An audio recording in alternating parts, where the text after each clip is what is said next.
Hello সবাইকে, তো কেমন আছো তোমরা সবাই? আজকে আমি শেয়ার করছি কী করে আমি আমার উইকলি হ্যান্ড কেয়ার রুটিনটি করে থাকি। তো প্রথমে আমি নিয়ে নিই একটি যে কোনো ধরনের ফেস ওয়াশ এবং এটা দিয়ে ভালো করে জল দিয়ে একদম ফোমি করে নিই। ফোমি করে এটা দিয়ে ভালো করে হাতটাকে মাসাজ করে নিই। তারপরে একটা যে কোনো ব্রাশ নিয়ে নখগুলোকে ভালোভাবে ব্রাশ করে নিই।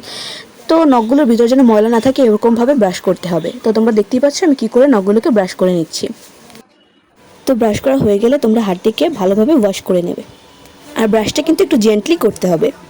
এবং এটা আমি সপ্তাহে একবার করে থাকি, এর জন্য এটাকে বেশি আমি করি না, স্ক্রাব ট্রাব করি না। এটা যদি তুমি মান্থলি করে থাকো তাহলে তুমি স্ক্রাবও করতে পারো।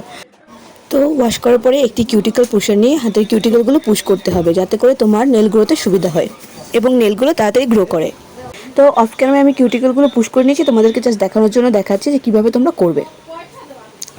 তো কিউটিকলগুলো পুশ করে নেওয়ার পরে আমি দিয়ে দিচ্ছি কিউটিকল অয়েল। এটা দিয়ে ভালো করে হাতটাকে ম্যাসাজ করে নিতে হবে। এতে করে তোমার হাতের কিউটিকলগুলো হাইড্রেটেড থাকবে, ড্রাই হবে না এবং ক্রাস্টি নেলসের প্রবলেম হবে না।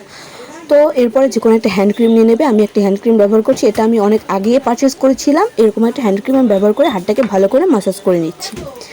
হ্যান্ড ক্রিম ব্যবহার করার ফলে তোমার হাতটা একদম সফট, বেবি সফট হয়ে যাবে এবং তুমি এটা ফিল করতে পারবে তোমার হাতটা কতটা সফট হয়ে গেছে।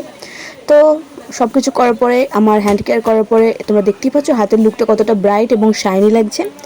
তো এবার একটু চেঞ্জ করে নিই, আমি হাতের জুয়েলারিগুলো চেঞ্জ করে এই রিংটা পরে নেব।